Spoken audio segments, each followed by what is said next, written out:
Oh, this photo captures the moment when a Triad family's life changed forever. Bull riding is something that the Fischel family participated in often, but in this moment, something went very wrong. It's taken almost 3 years, but Karen Fischel is finally telling her story in print, how she nearly lost her teenage son to a horrific bull riding accident. Her book, Say I Won't, is finally on store shelves. I sat down with Karen Fischel exclusively to talk about the title, how the book provided therapy for her, the ugly crying she did, and the lessons in the book for all of us. All new right now on the Triad CW. The ride lasted approximately 4 seconds. From a comfy seat by the window at the family farm in Kernersville, the bull's hind hooves came down with tremendous force. Karen Fischel reads passages from her new book, Say I Won't. I overheard them speak Wesley's name in their conversation. I froze. My heart sank. She describes in gut-wrenching detail the nightmare after her 16-year-old son was almost crushed to death in a bull riding competition in 2017. Wesley fell off, the animal's hooves landing on his chest. Doctors told the family to say their goodbyes. By then, Wesley's heart had stopped close to a dozen times. Suddenly, I felt nauseated, and the reality of the situation began to creep into my body.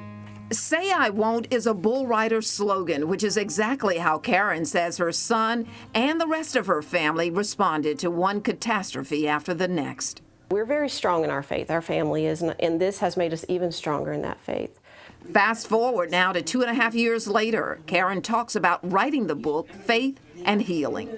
For me, therapy is getting things out, and whether it's talking about them or writing them down, that's how I sort of navigate through situations. And for me, and for this very traumatic situation, and seeing the things we had seen and heard the things we had heard, it helped to heal me. I'm not a writer. You know, certainly I've had the literature classes and written papers, but never anything of this magnitude. And it just took off from there, and things turned into chapters, and here we have a book now. A book that plays like a movie trailer in her head. There's scenes of him on ECMO. Those were just very scary times, and I can remember sitting by his bed and just that scene of him. He did not look as the 16-year-old did that left the house on February the 4th that morning. But just watching him and, you know, watching the monitors and hearing the monitors, and those are the scenes that just never leave your head. Mm-hmm. And you wrote about those? I wrote about all of those, yes. Words and emotions that drove her to tears.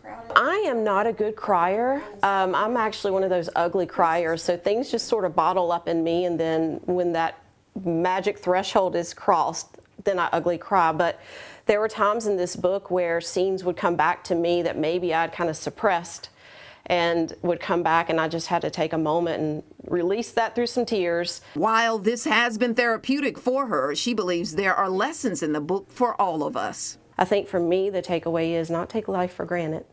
You know, in a matter of a second, Wesley's life changed, our lives changed. Mm-hmm. And the rest of us? Never give up. Never give up on a situation. Faith is powerful. Prayer is powerful.